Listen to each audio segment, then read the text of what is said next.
మనమందరం కూడా సిద్ధపడాలి. మీ కుటుంబం అంతా కూడా సిద్ధపడాలి. దేవుడి సన్నిధికి రావాలి, దేవుడి కాడికి రావాలి, దేవుడి సన్నిధిలో ఉండాలి.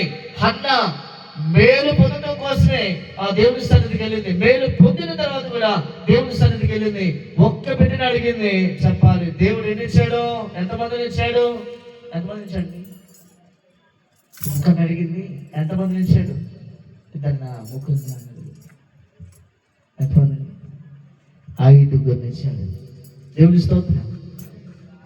దేవునికి ఇవ్వడం తెలుసు, తీసుకోవడం ఆయనకి తెలియదు. కొంతమంది పెంచాళ్ళు ఉన్నారు, ఇచ్చింది దేవుడు తీసుకుంటున్నాడు అని చెప్పి అన్నారు. ఇస్తాడు కానీ ఆయన తిరిగి తీసుకోడు.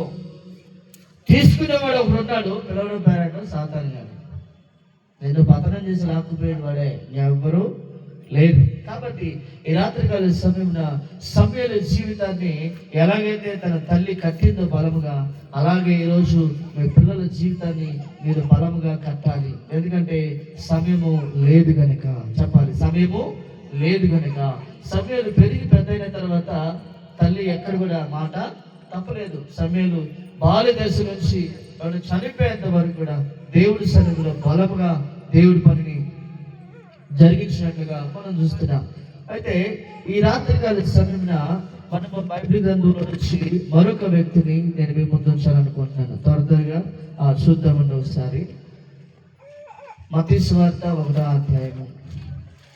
త్వరగా మత్తయి సువార్త 1వ అధ్యాయము మనం చూసినట్లయితే 21వ వచనాన్ని లేదా 21వ వచనం మనం చూసినట్లయితే, ఆమె యొక్క కుమారుణ్ణి కని తాను ప్రజలు వారి పాపం నుండి ఆయనే రక్షించును గనుక ఆయనకు యేసు అని పేరు, చెప్పాలి, యేసు అని పేరు పెట్టిను.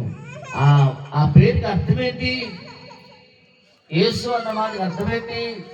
రక్షకుడు అని అర్థము. మరొక పేరు యేసు ప్రభు వారికి ఉంది. ఇదిగో కన్యక గర్భవతి కుమారుని కానీ ఆయనకి ఇమ్మానుయేలు అనే పేరు పెట్టిను. ఇమ్మానుయేలు అన్న మాటకి దేవుడు తోడై ఉన్నాడు అని అర్థం. ఈరోజు యేసు ప్రభు వారికి చాలా పేర్లు ఉన్నాయి. ఒక్కొక్కరు ఒక్కొక్క పేరు పెట్టుకుంటే వెళ్ళారు. ఒక్కొక్కరు ఒక్కొక్క సమస్యను ఎదుర్కొని ఆ సమస్య నుంచి దేవుడు విడిపించి ఆ విడుదల పొందిన తర్వాత వాళ్ళు పొందుకున్న మేలును బట్టి ఒక్కొక్కరు ఒక్కొక్క పేరు పెట్టుకుంటే వెళ్ళారు. అందుకే యేసు ప్రభు వారికి చాలా పేర్లు బైబిల్ గ్రంథంలో ఉన్నాయి. అయితే మొట్టమొదటి పేరు ఆయనకి యేసు అని పెట్టబడి ఉంది. అయితే యేసు అన్న మాటకి అర్థము రక్షకుడు. చూడండి, మనిషి పుట్టుక ప్రయోజనకరంగా ఉండాలి. దేవుని స్తోత్రం, హల్లెలూయా. మనిషి పుట్టుక ఏముండాలంట? ప్రయోజనకరంగా ఉండాలి. అందరికీ ఉపయోగకరంగా ఉండాలి. అందరికీ మేలుకరంగా ఉండాలి. ఈరోజు మనం పుట్టి భూమి మీద ఉన్నాం. మన ద్వారాగా ఎంతమంది మేలు పొందుకున్నారు?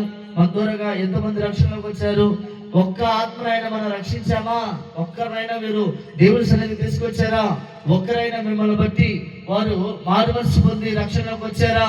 యేసు ప్రభు వారు పుట్టిన తర్వాత రక్షణ భూమి మీదకి వచ్చేసింది. భూమి మీద ఉన్న సర్వ మానవులు అందరికీ రక్షణ కలిగింది. చెప్పాలి, అందరికీ కలిగింది. జాతి భేదము, కుల భేదము, మత భేదం ఏమీ లేదు. అందరి కోసం పుట్టాడు క్రీస్తు. అందరి కోసం చనిపోయాడు. అందరి కోసం సమాధిలో పెట్టబడ్డాడు. అందరి కోసం సమాధిని గెలిచి పైకి లేచాడు. అందరి కోసం ఆరోహణ పైకి వెళ్ళాడు. మళ్ళీ అందరి కోసము రెండోసారి రాబోతున్నాడు. ఆయన వచ్చే లోపు మనం ఏం చేయాలండి? సమకూర్చుకోవాల్సినంత సమకూర్చుకోవాలి. ఏం సమకూర్చుకోవాలి? ఈరోజు అందరూ ఇల్లుని, బంగారాన్ని, డబ్బుని, పొలాలని, బలగాన్ని వీటి మధ్య తిరుగుతున్నారు చాలా మంది. అవన్నీ ఉండకూడదని నేను చెప్పను. కంపల్సరిగా ఉండాలి అవి. ఎందుకంటే మనం భూమి మీద ఉన్నంత కాలం అవన్నీ మనకు అవసరం. ఉండడానికి ఇల్లు కావాలి, తినడానికి తిండి కావాలి, ధరించడానికి బట్టలు కావాలి. కంపల్సరిగా అది అవసరం. కానీ అన్నిటికంటే యేసు ప్రభు వారు మనకి చాలా అవసరం. ఆయన ఇచ్చే రక్షణ చాలా మనకి అవసరం. ఎందుకంటే మనము ఈ భూలోకం నుంచి విడిచిపోయేలోపు మారు మనసు అనే దాన్ని పొందాలి. బాప్టిజం అనేది పొందాలి. పరిశుద్ధాత్మ అనేది పొందాలి. ఈ 3 లేకుండా పరలోక రాజ్యములో ఎంత గొప్ప ధనవంతుడైనా ఎవడు అడుగు పెట్టలేడు. మొత్తం విడబడటమే. అర్థమైందా? మారు మనసు, బాప్టిజము, పరిశుద్ధాత్మ, ఈ మూడు లేకుండా పరలోకంలో అడుగు పెట్టడం జరగదు. ఈరోజు బాబుకి పేరు నామకరణం చేసాం కదా. ఏం పేరు పెట్టాం మనము? మహిమ రాజు అని పెట్టాం కదా. రాజు ఎవరు చెప్పాలి? రాజు ఎవరు? రాజులకు రాజు, ప్రభువులకు ప్రభు ఎవరు? క్రీస్తే కదా. మరి ఎవరు కూడా లేరు. మరి యేసు ప్రభువుకి మరొక పేరు కూడా ఉంది. ఏంటది? ఆయన మహిమాన్వితుడు, ఆయన మహిమ కలిగిన వాడు. చెప్పాలి. ఆయన ఎవరంట? దేవుని స్తోత్రం. చచ్చిపోయి ఒకటి, ఆయన మహిమోన్నతుడు, ఆయన మహిమ గలవాడు.